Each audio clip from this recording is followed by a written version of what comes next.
American Psychiatric Association 1992 Annual Meeting. Dr. Paulos Mar Gregorios. Religious Masters as Psychiatrists. The threefold role of religion in the healing of mind, body, and soul in society.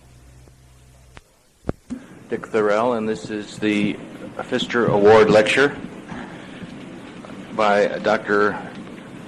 Bishop Paulos Mar Gregorios, who has joined us from Delhi. The Pfister Award and lecture were named for Oskar Pfister, a Swiss Protestant clergyman who became intrigued with early psychoanalytic viewpoints and became a friend of Freud and his family, despite the divergence of views on religion between Sigmund and Oskar. Reverend Pfister applied his newfound and newly formulated psychoanalytic ideas about man to his pastoral counseling. The annual Pfister Award is bestowed jointly by and contributed equally by the APA and the the Association of Mental Health Clergy. Suggestions for a recipient for the award are offered each year by the APA Committee on Religion and Psychiatry to the APA Board of Trustees, and an invitation is then offered by the APA President to the potential recipient. The Reverend Clark Aist is our co-chair for this meeting, and he is here on the podium with us representing the Association of Mental Health Clergy, and he has served as liaison between the Religion and Psychiatry Committee and his organization since the inception of the award in 1983. Previous recipients of the award have been both psychiatrists and non-psychiatrists concerned with psycho-spiritual viewpoints and problems. Those previous recipients have been Jerome Frank, Viktor Frankl, Warren Oates, Hans Kung, Robert Lifton, Oliver Sacks, William Meissner, Peter Gay, and last year in New Orleans, Robert Coles. Last night, His Excellency Paulos Mar Gregorios of the Syrian Orthodox Church was presented a plaque representing the Pfister Award by APA President Hartman. Perhaps some of you were there at that ceremony. This morning he will be introduced by an old friend of his, Dr. Ruth Barnhouse, Vice Chair of this committee, and herself a clergy person as well as a psychiatrist. Dr. Barnhouse comes to this podium. As Dr. Barnhouse comes to this podium, Ruth, let me invite all of you to the component workshop at 11 in this room. Several members of the committee and several other persons will respond to Dr. Gregorios and will also contribute comments from their own particular viewpoints at that workshop.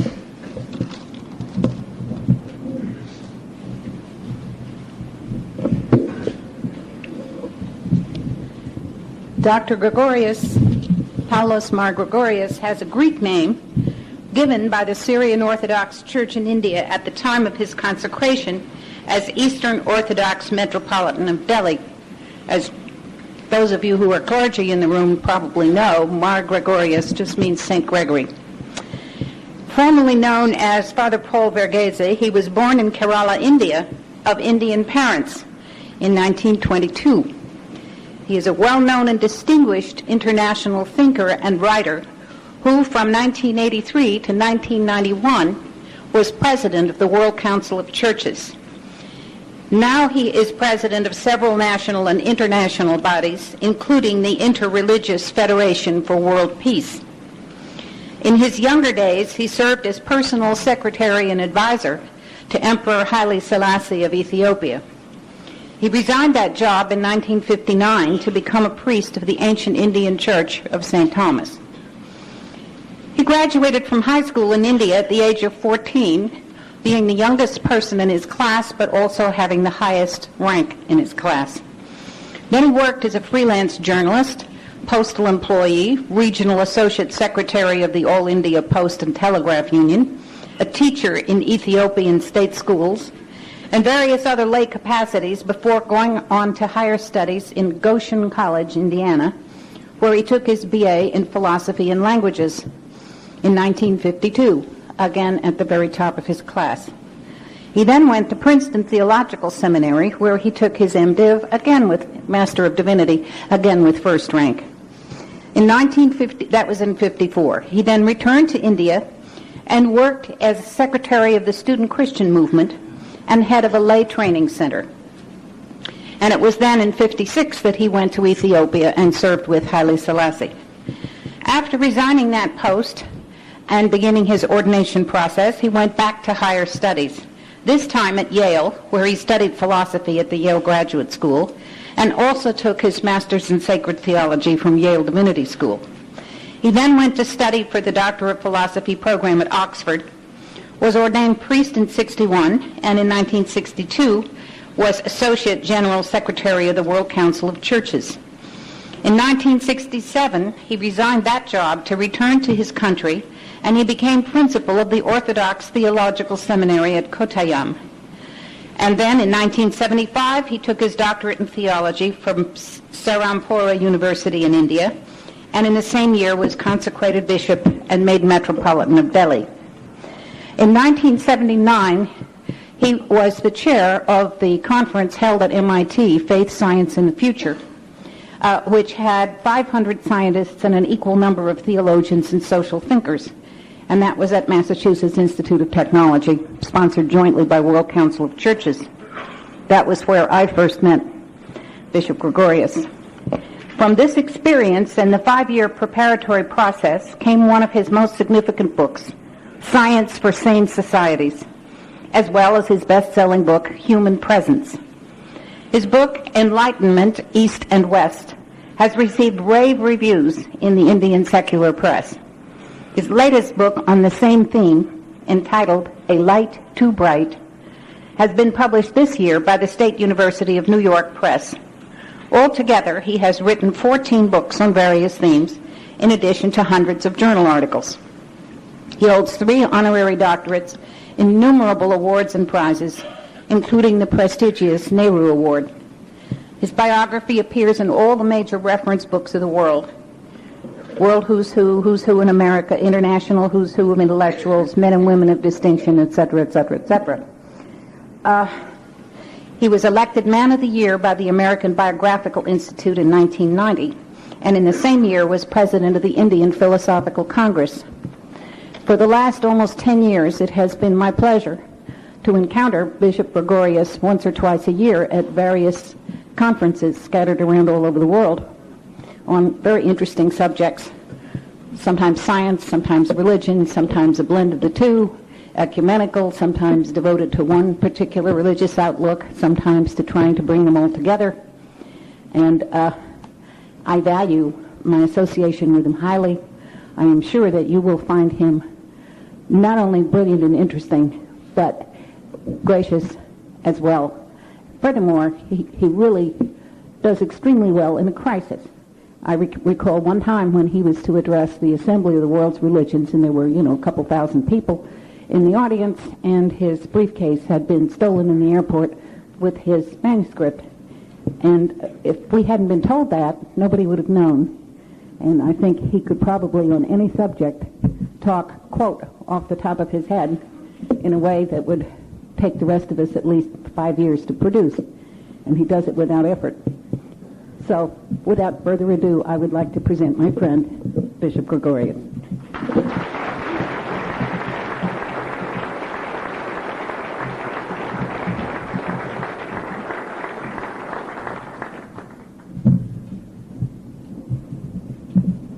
Thank you indeed for that very generous introduction.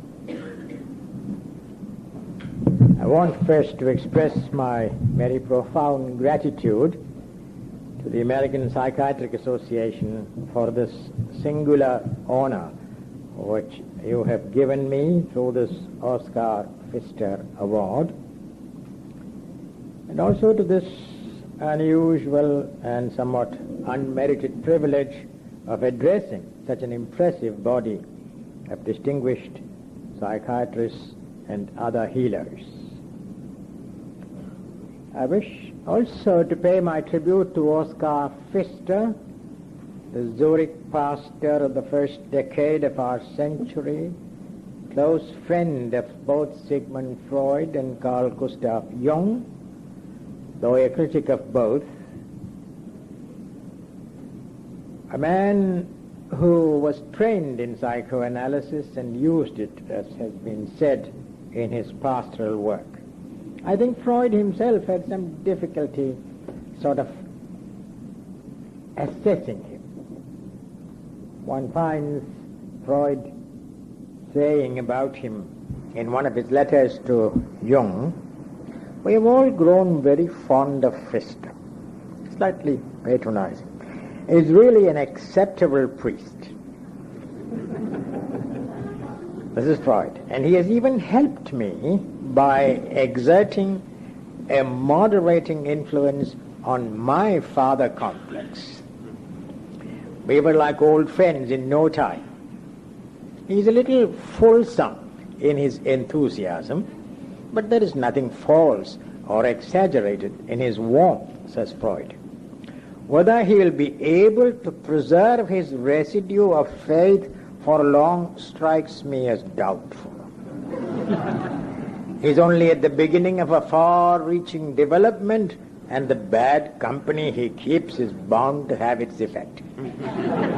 That's what Freud wrote to Jung, and Jung's reply says, "Pfister was here the other day and relayed your greetings. Pfister, of course, was full of you," that is of Freud, "and of his warm reception in your family. I hope you got a good impression of him. He is, all told, a very acceptable theologian with admirable traits of character." That's what Jung said, acceptable theologian. Well, Jung had some appreciation for Pfister's interest in religion, which Freud did not have. Jung says, "Pfister is a splendid fellow, a neurotic himself, of course, though not a severe one. Nothing scares him, a redoubtable champion of our cause with a powerful intelligence." Well, I think later, the more mature Freud made a more sane assessment of him in his Civilization and Its Discontents, which was published in 1929. This is what Freud says about Pfister. "There are certain men from whom their contemporaries do not withhold veneration, although their greatness rests on attributes and achievements which are completely foreign to the aims and ideals of the multitude. One of these exceptional men, Pfister, calls himself my friend in his letters to me." Well, ladies and gentlemen, Oskar Pfister was a great synthesizer of religion and psychoanalysis because he recognized that in both the concern was for the welfare of the human person. But I'm no Oskar Pfister. I have no professional training in psychoanalysis, nor am I even a Freudian, though I recognize Freud's great contribution to our culture and to our limited knowledge of ourselves. Seems doubtful whether I could even be an acceptable theologian to some of you. I'm definitely and somewhat unashamedly neurotic, in the sense that my Christian religious convictions are rather deep, and I cling to them. That must be neurosis. I hope, however, that your judgment of what I say here will be tinged with that same benign tolerance which Freud and Jung exhibited towards a good old liberal religious neurotic like the Reverend Oskar Pfister. May I now give you in 2 minutes the summary of my lecture, so that if you do not want to hear the rest of it, you can leave. I wish to argue that psychoanalytic theory is desperately in need of revision in the framework of a more holistic understanding of the human person and of human healing. I wish to argue also that the world view of psychoanalysis is rather dated, being borrowed from the naive mechanism of the world view of European science in the beginning of our century. I wish also to argue that psychoanalysis needs to recognize more fully that the human person is an open and not a closed or self-contained system, and that it has at any given moment more factors interacting with it than we normally concede. I also want to argue that psychoanalytic theory and practice should move away from the couch of the individual client. Don't ask me about the financial implications of that. To look more deeply at the corporate institutions of our society, both national and international, inasmuch as they have such a leading role in shaping our personalities and forming our neuroses. I wish also to argue that psychoanalysis, from its very beginning, was a substitute for religion. And its taboo against religion has no basis in its own theory and is in the nature of a superstition. I wish also to argue that the way we understand religion today is itself a conceptual reality which secularism has recently created. Recently means in the last 100 years or so. A concept which radically individualizes and privatizes religion and thereby marginalizes it. I want also to argue that the banishing of religion from the public realm, especially from the state, from state education, and from state-controlled medicine, constitutes an encroachment on the basic human freedoms and leads to a distortion of the human person and to a travesty of truth. I wish also to make the point that the search for a humanist religion, or a so-called wedding between spirituality and the secular worldview, also functions within the same defective paradigm of 19th century science, which cannot accommodate genuine transcendence. I wish, therefore, to suggest that psychoanalysts as well as religious leaders have often neglected their social responsibility to unveil the hidden depths of the social psyche, which they can do only in cooperation with others, like artists, scientists, practitioners of the various world religions, philosophers, writers, sages of other cultures and countries. And finally, I wish to propose that a group of creative and dedicated psychiatrists, psychoanalysts, and others should take the initiative for setting up a project to see how all of us can together carry out this social responsibility to analyze the institutions of human society and therefore the human condition in its corporate aspects more fully and to prescribe possible cures. I would regard myself as committed to such a project. Now that's a summary.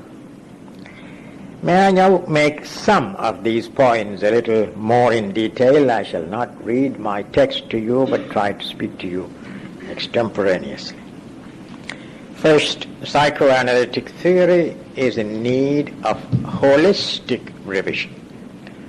The theory with which psychoanalysis began of the universe as well as of human beings was that of science in the 19th and early 20th centuries. Namely, that the world is a mechanism,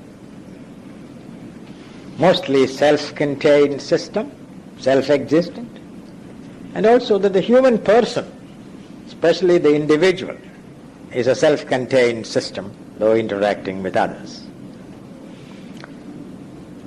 I think also that same science and the medicine which grew from it separated body and soul and gave the treatment of the body to the physician and the surgeon and the treatment of the soul to the specialist or the psychoanalyst or psychiatrist. I think the problem was not only that the social dimensions of personal existence were not taken into account at the beginning of the theory. Of course, we did say something about sibling rivalry and a few other things which have relation to members of the family and peer groups and so on, but to recognize that the social system as such is a formative influence on the human person, that the human person does not exist in isolation from society, and therefore part of his pathology at least has social causes and not only body-soul causes, was not recognized from the beginning. But today we are coming to another crisis in our secular perceptions of the 19th and 20th centuries, namely the environment problem. The way we treat the world has its consequences on us. But there is much more than these. Psychoanalysis has also to look into the way in which forces current in society are affecting us. Recently, British newspapers have been publishing articles saying how the recession in Britain is already causing psychosis in human beings, fear of losing their jobs or already having lost their jobs and so on. So all these things are interconnected, and you cannot take the human person in isolation, and we have to have a more holistic theory both of the human person and of society if we are to have an adequate theory. Freud, of course, said very clearly that psychoanalysis by itself does not have a separate worldview. It simply takes the worldview of the world. This is what he said on his new introductory lectures on psychoanalysis. Psychoanalysis is not, in my opinion, in a position to create a worldview of its own. It has no need to do so, for it is a branch of science and can subscribe to the scientific worldview. The latter, however, hardly merits such a high-sounding name, for it does not take everything into its scope. Freud saw that. It is incomplete, and it makes no claim to being comprehensive or to constituting a system. Scientific thought, said Freud, is still in its infancy. There are very many of the great problems with which it has as yet been unable to cope, which means that the theory on which psychoanalysis and psychiatry therefore are based, healing of body and soul is based, has to be looked at again. The second point I wanted to make is about this closed system. Quite often, of course, Freud was not building a systematic scientific theory, but he just took it for almost granted that the human mind, of course, in the body, is a self-contained system which can be treated within itself. But we are now quite aware that the human system is not a closed system but an open system interacting with so many other systems. Of course, the family complex, the workplace, the society, the nation, the ethnos, the region, the global human community, plants and animals and other biota, sun, moon, all these things are interacting with the human system. And therefore, we have to shift the paradigm within which we have understood the human person. And this paradigm shift is one of the needs of the whole culture, not only of psychoanalysis. Because the whole culture has been built on this more narrow understanding of the human person. We know that forces like the worship of power in our society is something socially legislated. The lust for lucre, the cult of success, these are all socially legislated, and a human person has to live within the tensions of these socially created norms and passions. Past history, present situation of our nation always affects us, and some of us have even guilt about what our nations have done, both to its own people as well as to other people.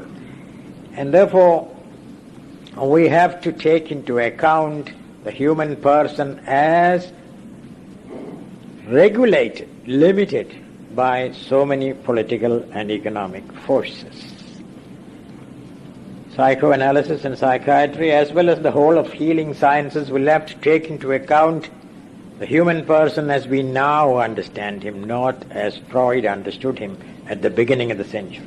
My third point is that we have to psychoanalyze the institutions of society.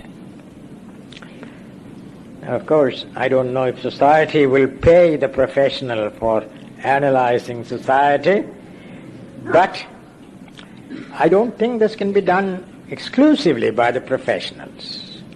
I think we need to understand what are our social repressions about some of these faceless institutions under the domain of which we live.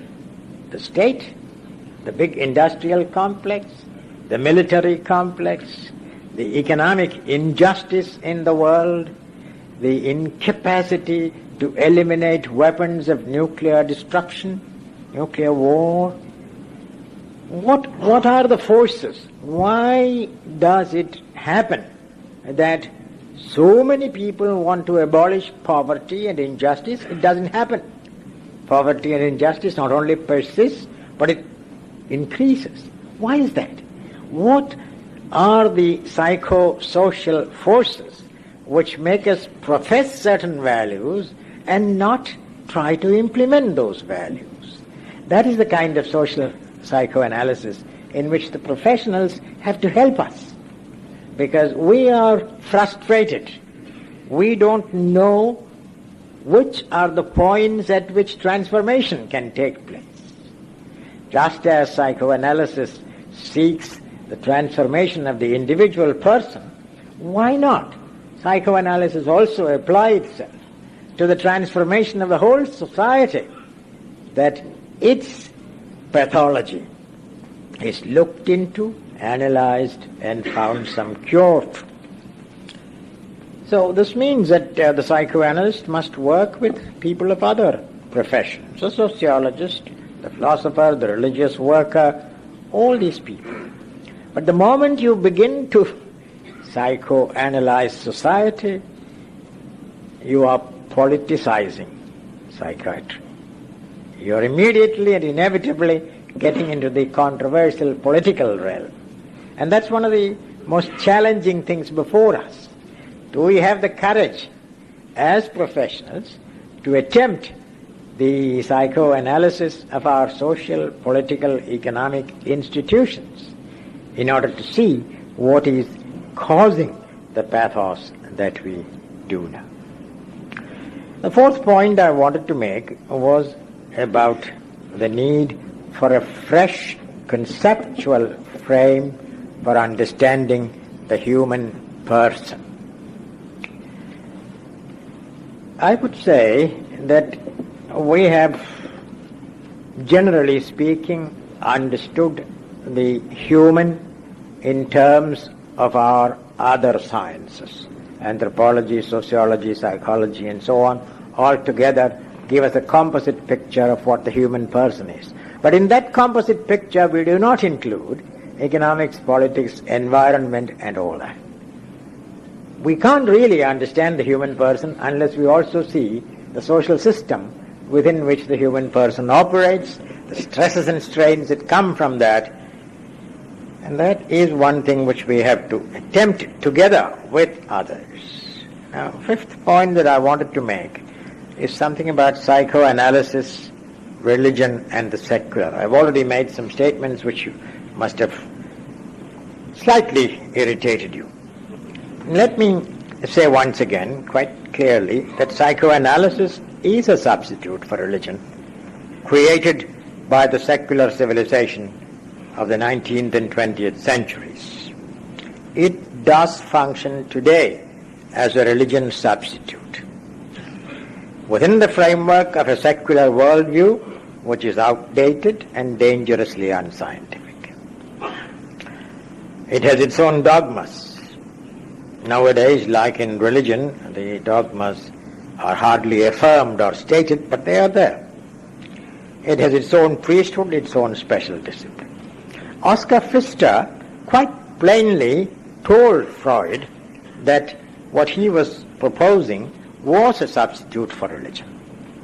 That is, psychoanalysis was basically the idea of the 18th century Enlightenment in proud modern disguise. That's what Pfister called it, and he also used the word substitute for religion. And Freud later acknowledged that his views on religion did not have any basis in his understanding of psychoanalysis. This is what he said in The Future of an Illusion.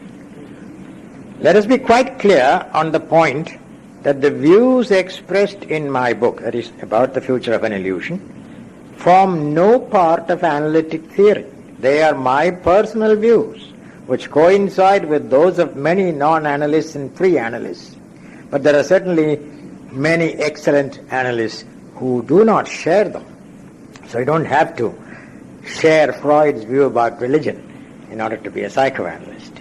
Perhaps George Steiner was more to the point in his view that psychoanalysis provides a secular, though heavily mythological, surrogate for an entire range of introspective and elucidatory disciplines, extending from private meditation to the meta-privacies of the confessional. That's what George Steiner said. An Indian psychiatrist, Sudhir Kakar, who published a book called The Analyst and the Mystic, 1991, rather interesting book. He says that in psychoanalysis, it is the secular Western counterpart to Hindu Tantra, the tantric disciplines of Hinduism, with the most elaborate theory of karma. Karma means your present personality is determined by your actions in the previous births. Except that in psychoanalysis, the previous births are ruled out. Only all your actions from infancy to this time are determinative of your present structure and personality, which is the karma doctrine foreshortened into a lifetime, says Sudhir Kakar. And he says the client analyst relationship is the guru-shishya relationship of Hinduism, where the guru or the teacher tries to achieve the transformation of the psyche of the disciple by a special discipline of associative meditation. Well, I think Sudhir Kakar says that's what you are doing on the couch. It's a meditation. It's a kind of associative meditation, a semi-rational, which the Guru uses to achieve the inner transformation.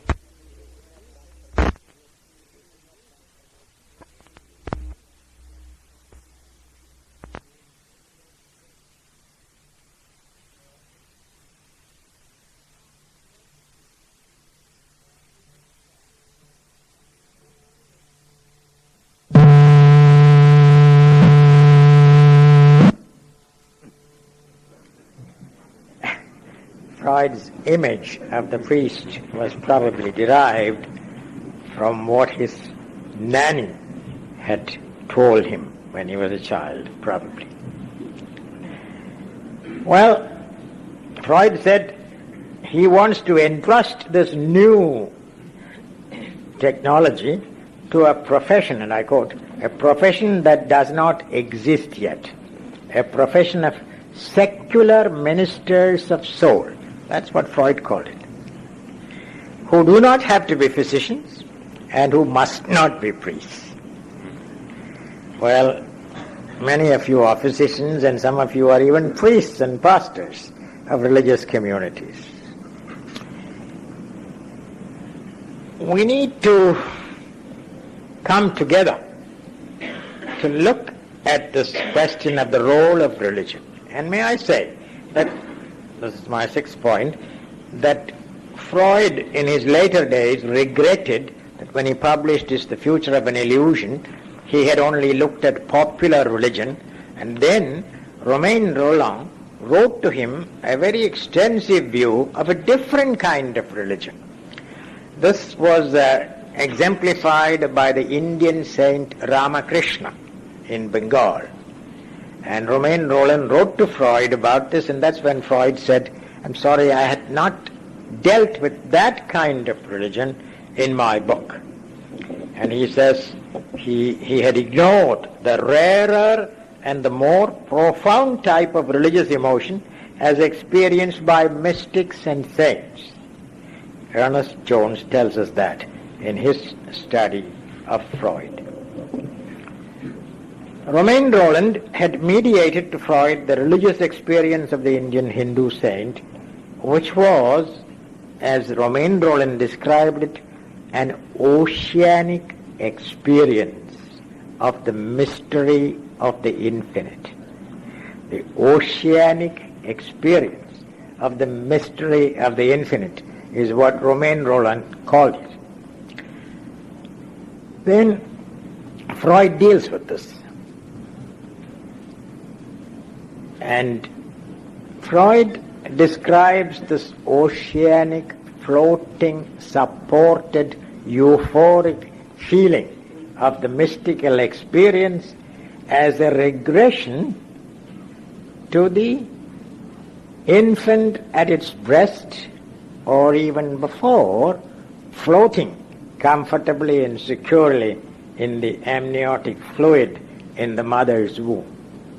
That's how Freud described the mystical experience as a regression to a type of infantile narcissism.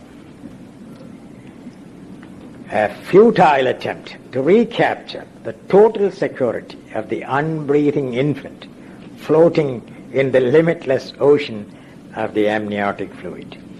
Now, Gregory Zilberg, who published a book called Freud and Religion, he may have had a point in arguing that Freud's own vehement denouncements of religion revealed his own repressed religious convictions.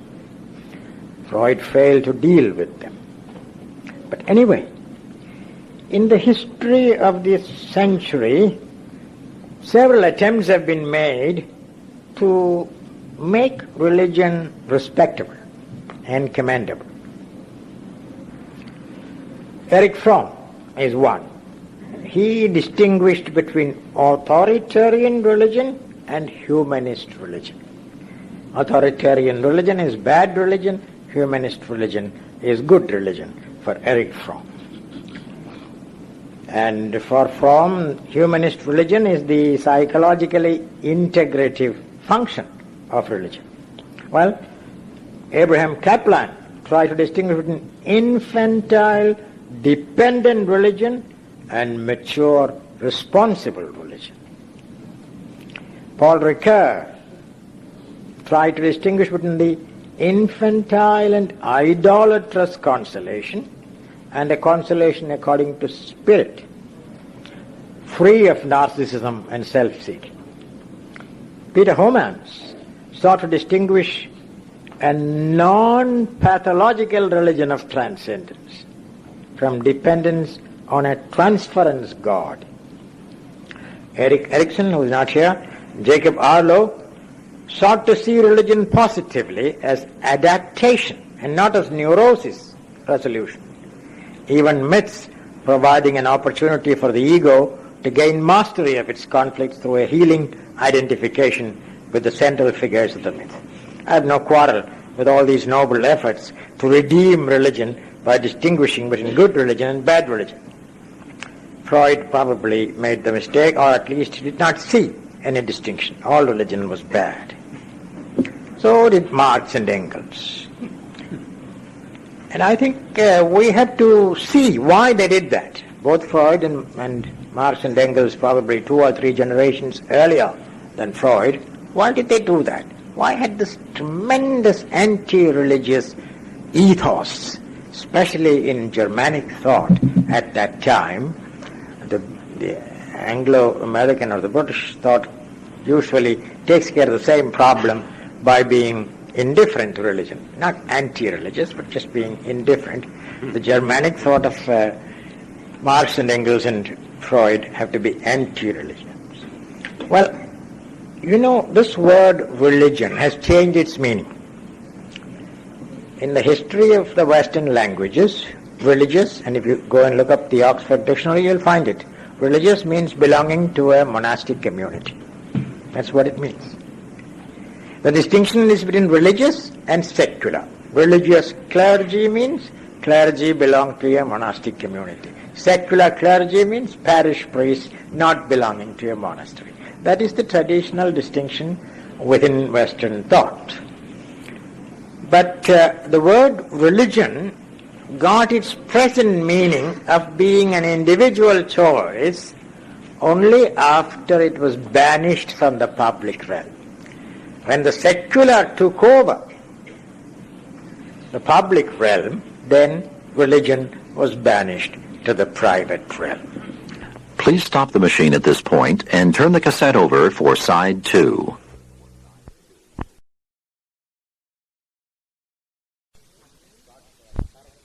Got their current meaning.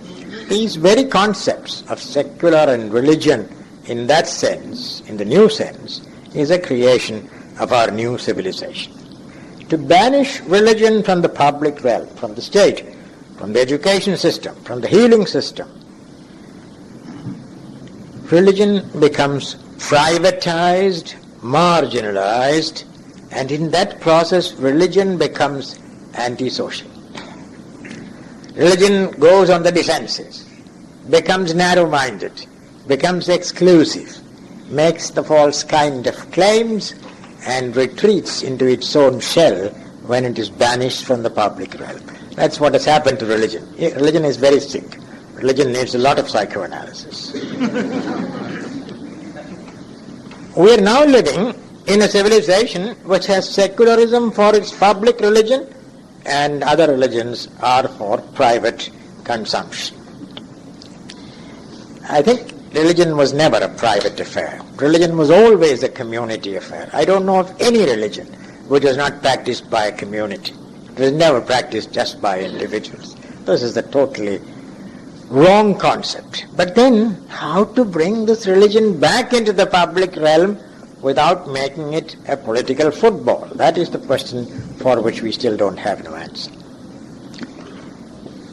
Well, let me come to my conclusion now. My distinguished friend and colleague, Father Hans King, in an Oskar Pfister lecture, I think 6 years ago, entitled Religion, the Final Taboo, made a strong plea that psychoanalysis should shed that taboo against religion and adopt, and I quote, a therapy that takes the phenomenon of religion seriously as one of the specifically human forms of expression, especially the patient's heart religion, as Hans Kuhn said. He even offered some criteria for distinguishing critically between true and false religiousness. All right, my point is not that. I'm not talking about the personal or heart religion of the individual patient. My plea is to see what has happened to society in relation to religion.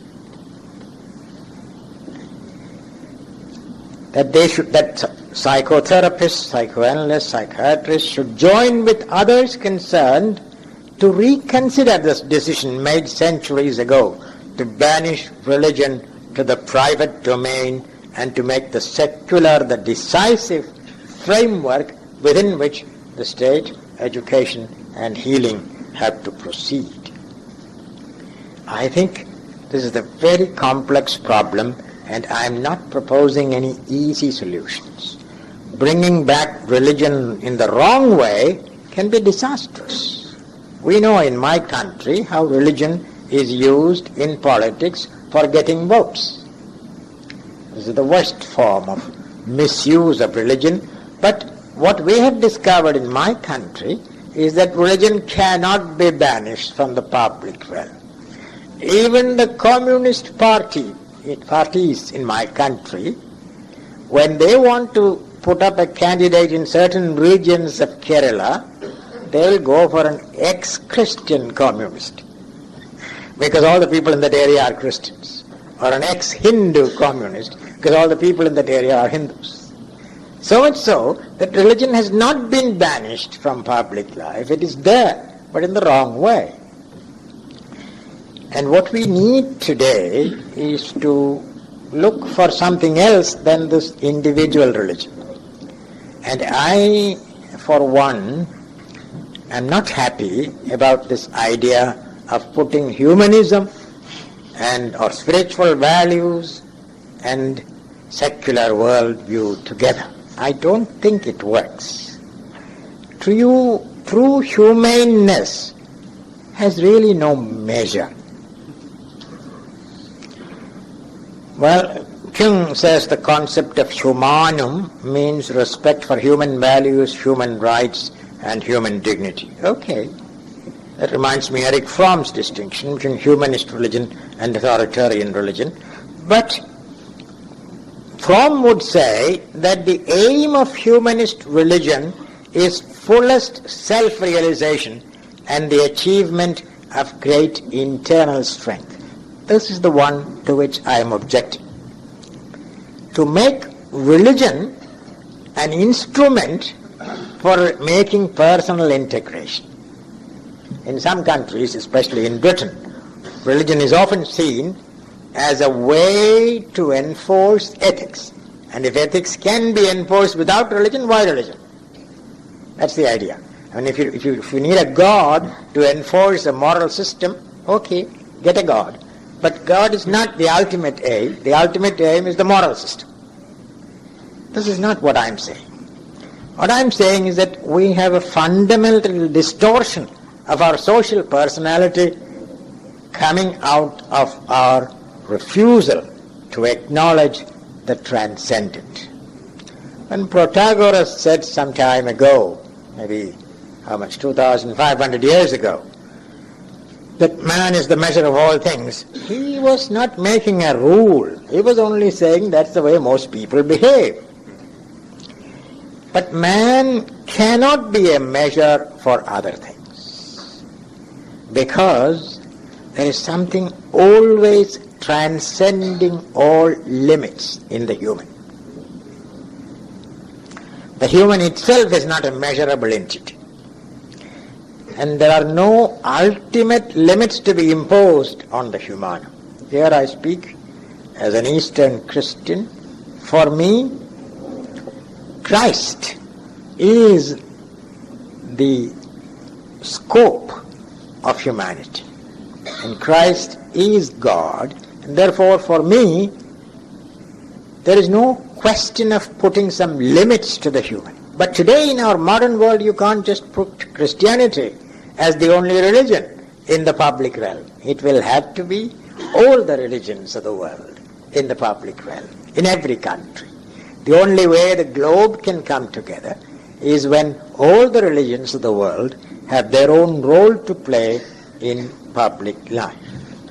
Liberal humanism, which absolutizes the human, is itself part of the problem, because this liberal view does not have any way of gaining access to the transcendent.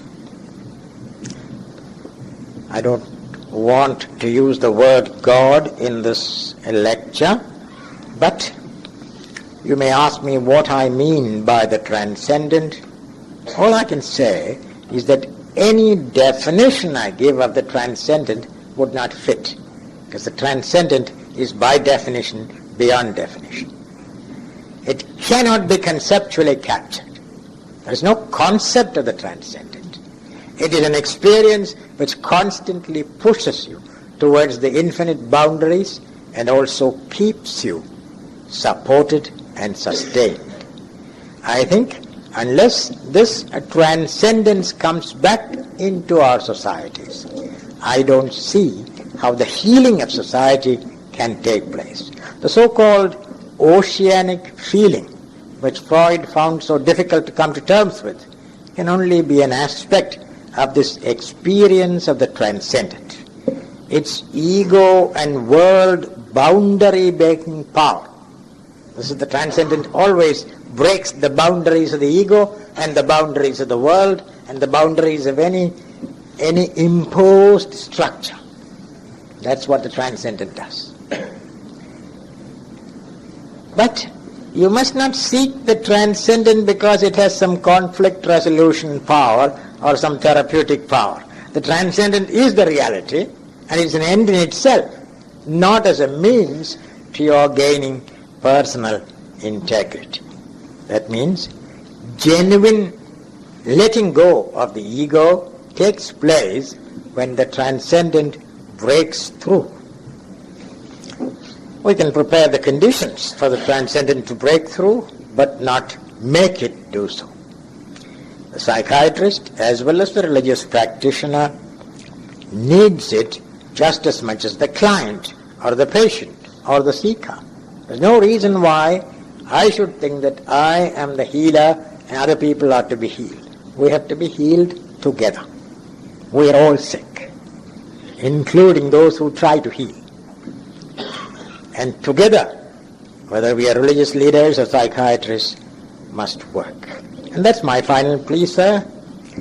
The European Enlightenment was a bit premature in making the preposterous claim more than 200 years ago that humanity had already achieved its adulthood.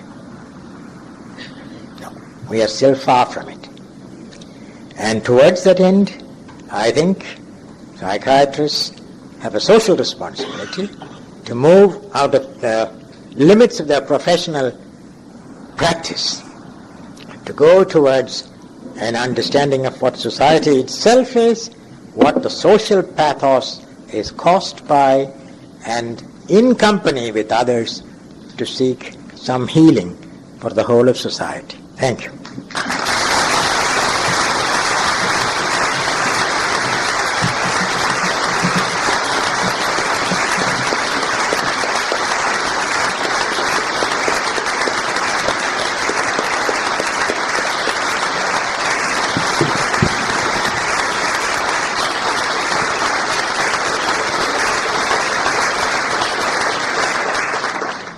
We have time for questions and comments, and I'm sure Bishop Gregorios will be quite willing to field any of those. Let me offer the honor of the first question or comment to Reverend Aist.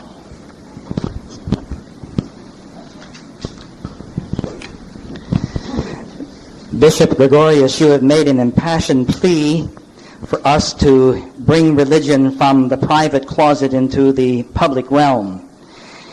This invitation, however, may be seen by some as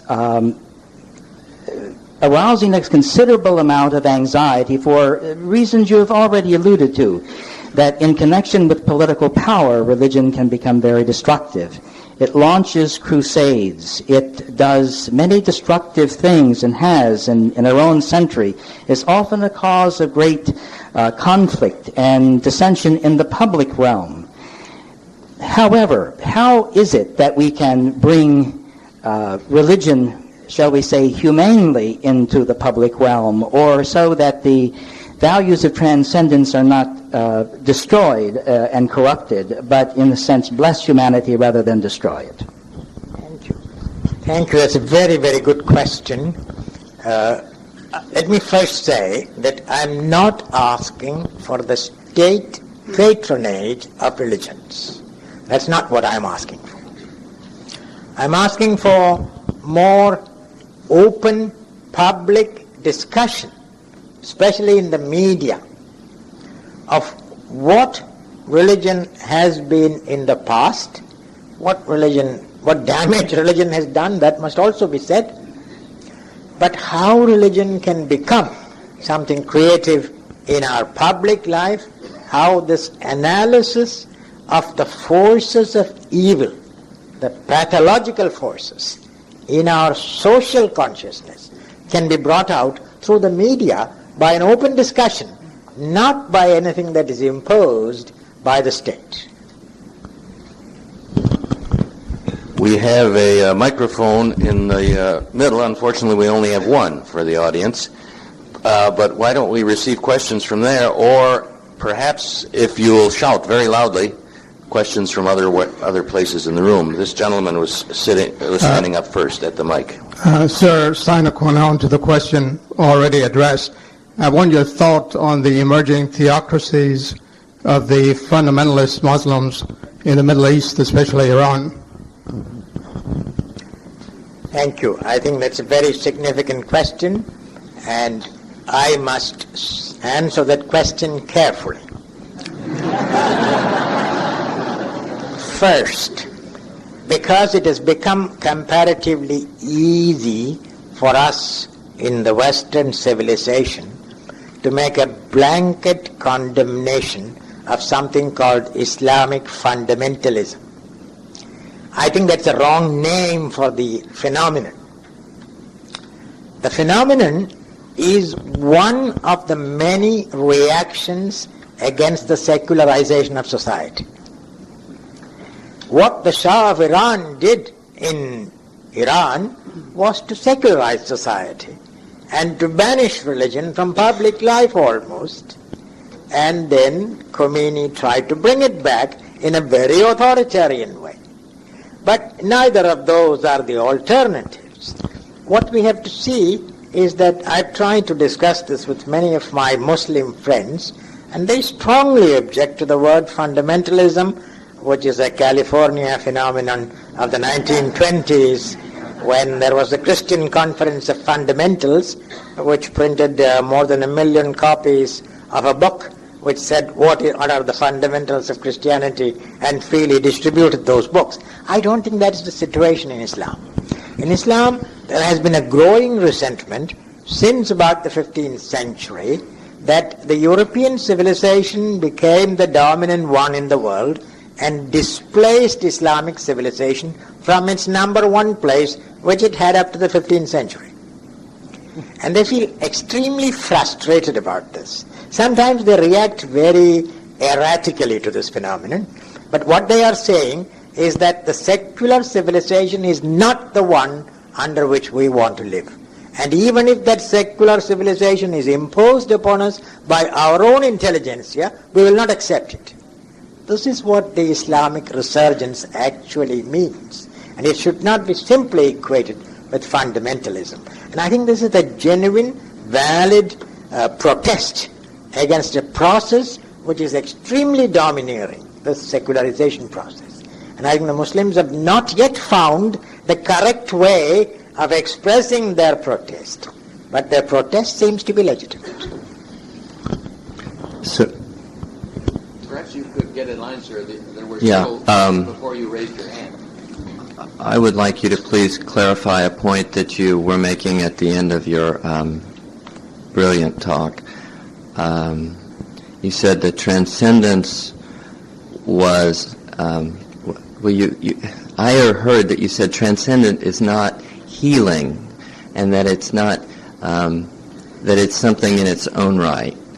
And this is, I hope you could clarify this, because we're healers, and transcendence seems somehow important to the healing process, and I want to try to put that together with my work as a healer. It's a very subtle problem. Let me put it this way. Many people are religious because they think being religious will bring you financial benefits or benefits of happiness and peace. That means God becomes an instrument for your purpose, namely you are achieving peace. I'm saying that God cannot be made an instrument to another purpose which you have freely chosen, namely healing. For example, Jesus as a healer. Well, people went to him, made use of him, touched him, or heard his words of healing, but that was not the end. The healer stood as a value in himself apart from the healing. The healing is only part of a side effect of being relation to the healer. That's what I'm saying. As you begin, the transcendent becomes central in your life, healing will be one of the consequences, but you are not seeking the transcendent in order to get that healing. The healing will be part of the side effect. That's what I'm saying. Yes. I just want to ask maybe the idea of a future institution or future religious institution based on the idea of mixing science and the arts, where science could include medicine and the arts can include an interpretative quality to include the transcendent, and also religious traditions, so that they could mix and evolve in mutual context under the heading of arts and sciences as a way of producing religion. Well, at the time when science, modern science was born, religion was perceived as an enemy and as a limiting factor. It was. It always imposed controls on scientific investigation, and therefore there was a hostility relationship between science and religion, which ultimately said that science has nothing to do with religion. Science should be entirely on a secular foundation. Now, I am not sure that that secular foundation is so absolutely necessary for science. This is a very difficult problem in the philosophy of science, because the limits to science are not easy to find. The distinction between what is science and what is non-science has not yet been philosophically stated. But the issue is, can scientists, scientific institutions, and religious institutions bury the hatchet, try to see how they can cooperate for the welfare of humanity, and in that process both religion and science will probably experience a renewal. That's all I'm asking. Yeah. Yes, sir. Question and comment, if you would. As I study in our Bible study about Abraham and Hagar and Ishmael and Sarah, and the difficulty between Sarah and Hagar relative to Abraham and the descendants, is part of the animosity, the conflict, the unresolved conflict between Islamic and other religions, especially Judeo-Christian, really taking origin in the Genesis story? One question. The other one is, as past president of the Christian Medical Dental Society, I was shocked to find that the ethics of American Psychiatric Association, as I understand it, and we had copies of it, we have to be very careful that we don't project spiritual belief system onto our clients, to the point that if you're smart or protective or covering yourself, we even have it understood between the client and ourselves that if we use philosophical or Judeo-Christian or other religious concepts, we want to be sure that you understand that you've given us permission to do that. How can we put it together so that transcendent, which sounds like Jesus said, I got to leave you to send you the Comforter, and they want to know what that was. He says it's truth. How can we take transcendent as, quote, God, or whatever it means, and use the spirit of truth, forgiveness, and love, and make that part of our service to each other in psychiatry, or psychology, or other behavioral science? Answer to your first question, the Genesis story is also in the Islamic scriptures, in the Jewish scriptures, and in the Christian scriptures, because the scriptures are common. But it's not simply a question of Sarah and Hagar, it's a question of civilizations now. There is a technological, scientific power is concentrated in the European secular civilization, which is becoming a dominant influence. And Islamic civilization says that with Allah as our basis and the Quran as our foundation, we can find another way of structuring civilization, and they're asking for that. The Genesis story you can use occasionally. Now, on your second question, I was not asking that the psychoanalyst use his religious convictions in the healing of his patient. That is professionally non-ethical as I understand it. Unless you have a team of a pastor and a psychoanalyst together and the patient comes knowingly to this team, then it would be of a different kind. So I'm not in a position to pronounce on that, but what I was asking for was not to bring religion into the couch situation, but into public life. I'm taking the prerogative of inserting a chair's question and comment, and I apologize, sir, but we'll get to you quite quickly, I think. For further clarification of that particular issue, let me frame a question this way. Do you think that separation of church and state is a necessary thing in any pluralistic society in order to preserve the individual communities of various different religions? If we look at the history of this concept of separation of church and state, it comes within the European context. At the Treaty of Westphalia in the 17th century, the principle was accepted that each state will follow the religion of its ruler. If the ruler is Catholic, the whole country has to be Catholic. If the ruler is Protestant, the whole country has to be Protestant. This they tried out for some time and found it doesn't work.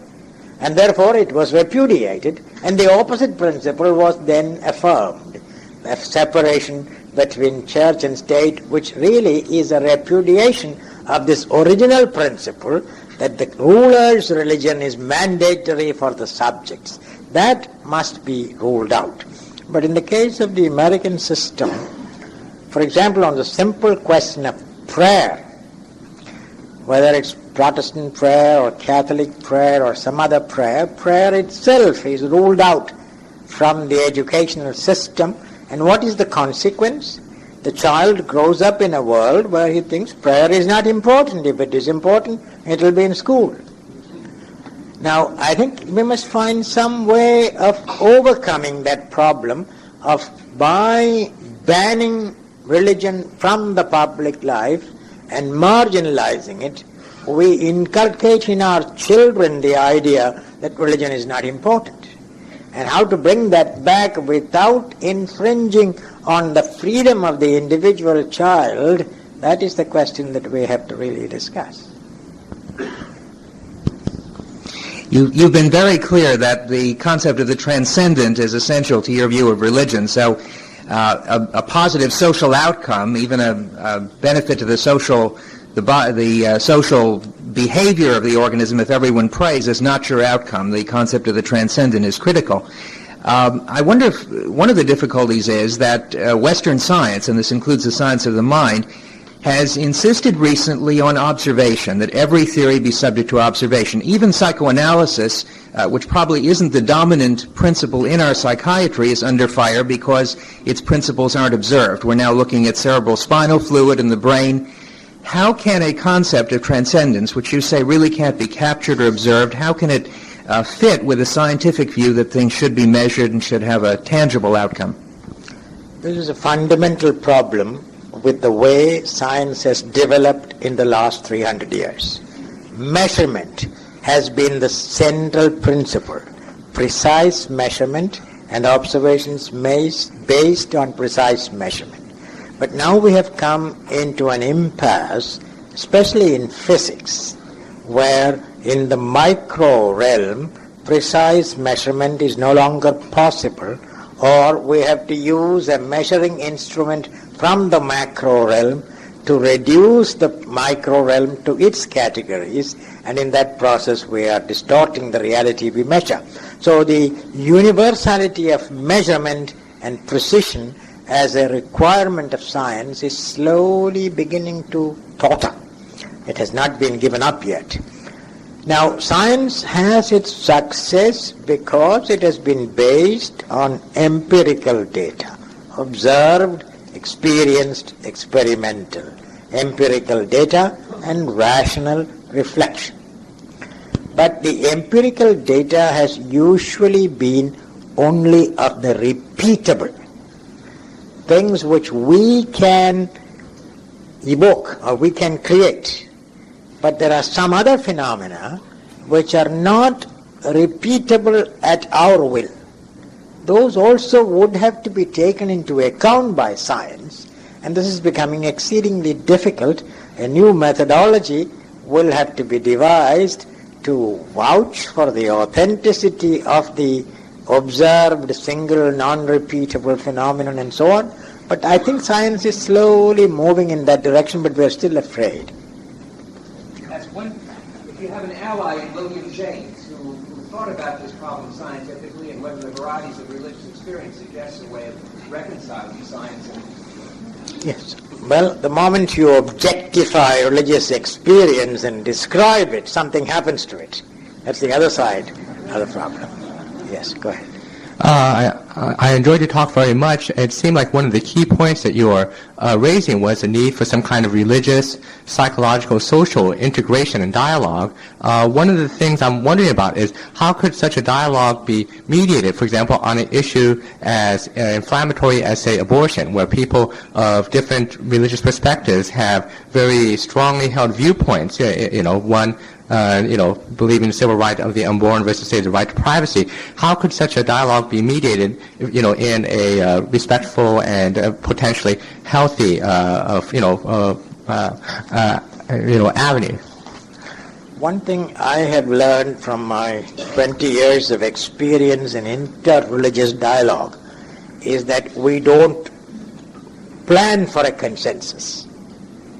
We plan for some common ground to be affirmed, but to find total agreement among all the religions is totally impossible. But at the same time, we can find some middle axioms on which we can agree, like compassion, respect for life. Some of these axioms we can agree on from different religious points of view. But on a specific issue like abortion, the right to life and the right to one's own body and so on, that controversy, I don't know whether we can immediately arrive at an agreement. We will have the continuing disagreement in society and we'll have to live with it. Thank you very much for this talk. For me personally, this would be the highlight of this convention.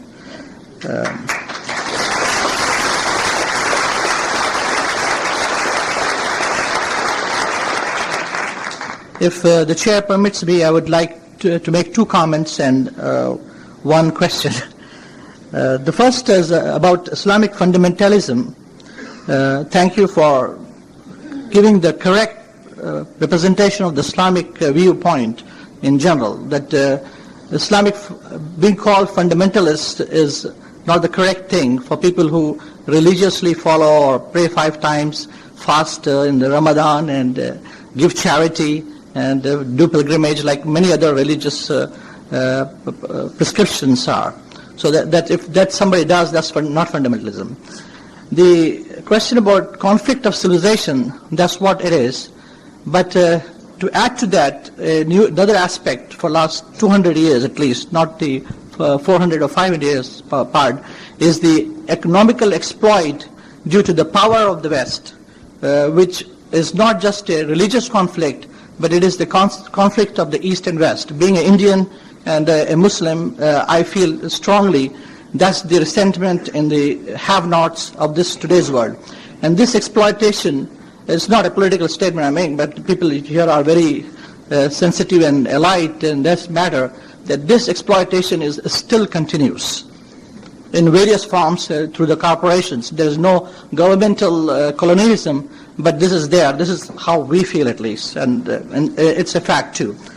About the question about the conflict of Hagar and Sarah, as a Muslim, from very early childhood, we are taught that God has sent several prophets in all religions, all parts of the world, and and there are several prophets and messengers who have been given this task to reform people in need. And for us, Abraham is the father of Islam and other religions too. Before that, Noah, and then after Abraham, we are taught to respect not only Ishmael but Isaac. We are taught to reverend not only Jesus Christ but Maryam or Mary. Mary is mentioned in the Quran more times than in the Bible. And so there is no conflict of jealousy or anything. That this is my perspective I want to present. People are not knowledgeable here because this aspect is never present on media and books and things like that. So there is no such religious hatred, because we are taught to respect Jewish religion more than any religion, because there are certain laws which are not precisely mentioned in the Quran, and the Prophet of Islam has taken examples from the law of the Judaism to make decisions at the time, and we are supposed to do even today. Perhaps it would be better if we could get to your question. Right. The question is, I'm one of those Muslims who feel that the transcendence or the higher level can be achieved by various ways, various religions. The question is, has any time in history there have been people have achieved that level at that large numbers to become a essential part of the society? Are you proposing a elite, conscious people to rule various nations? Well, I will quickly answer that. History always places before us possibilities which have not existed in the past, and we should take over those possibilities. If you want to go to the past, I would think of the empire of Ashoka, in which both Hinduism, Buddhism, and Jainism got equal support from the state, provided that these three religions were committed to certain common principles of justice. So I think something like that, that's not the way it will be done now. This was 2,000 years ago, and that emperor was possible. No emperor is possible now. We'll have to have a democratic system in which all these things can function. Yes. Thank you. Reflecting on the comments of the previous questioner, I am also struck by the number of prophets, and I wonder, in hearing your talk, whether your idea of transcendence actually requires the involvement of a deity, and if so, a particular deity.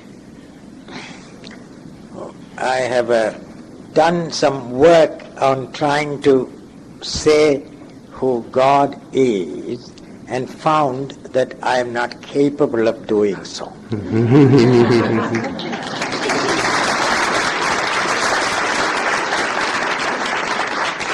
Any conceptualization of God will be a finite reality created by human beings.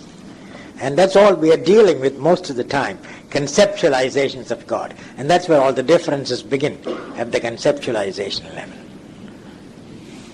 I, too, very much enjoyed your talk and was impressed by the fact that you tied individual mental health to societal mental health. I'm from California, and it's been a very, very painful week for us. And the first people on the streets were the religious leaders to help in that pain in Los Angeles, and not the mental health professionals. So a question that I have is it time for a change in the way that we treat our individuals so that our society can improve? Thank you. Well, the answer to that is implied in your question.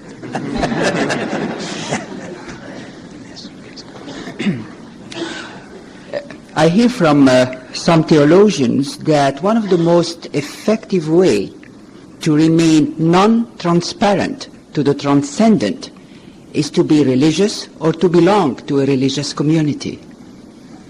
Right.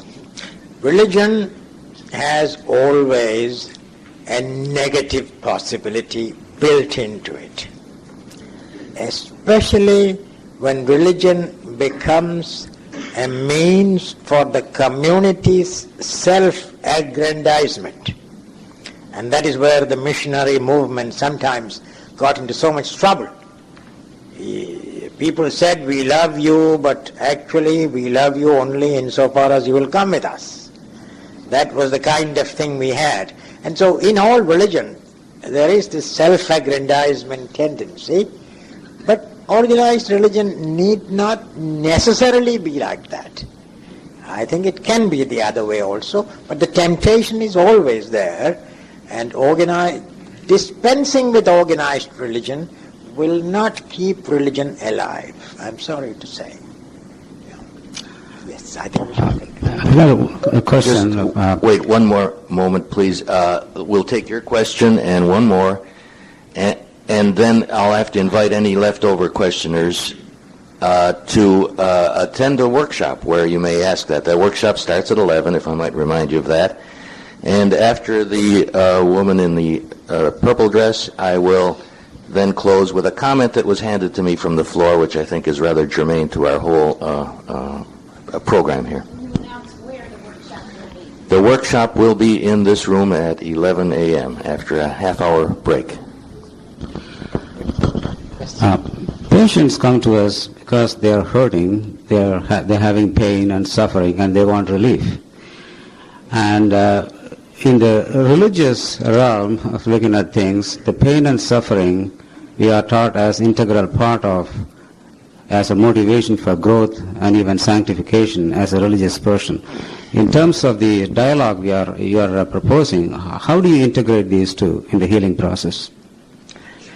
Religion does not teach that all pain is redemptive.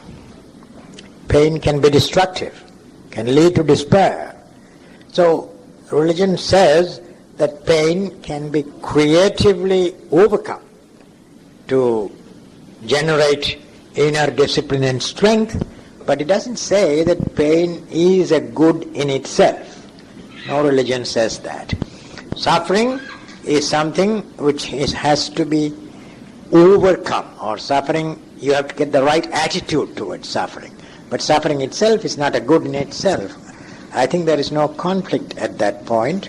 The patient who comes to you comes for relief, but that's a different issue from suffering as a means of redemption. Suffering is not by necessity a means of redemption. Only when you know how to use it properly, it becomes a means of redemption. I'm interested in your concept of transcendence and what you feel is important to nurture that quality or somehow develop that awareness, or however you might call that, how you might help people understand how to get to a point where that exists more in their life and can be used as a way to heal? Well, unfortunately, we are living in a civilization where only that which is consciously experienced is regarded as significant. Quite often the transcendent can be experienced without our being conscious of it. And that's the best kind of experience of the transcendent, where the conceptual is not involved at all, and the waking consciousness is not even aware that the transcendent has been breaking through.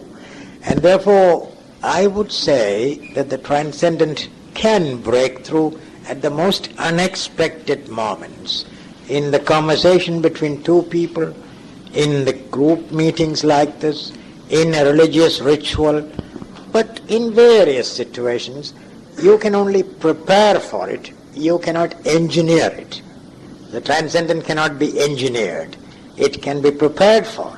You can make the setting for it. And then when you are open, the transcendent comes, but not at our will, at its own. I would like to say on that question, it's a very long question, long answer, because there are some conditions necessary in the individual, in the setting, and so on. But these conditions do not guarantee that the transcendent will break through. Session closed.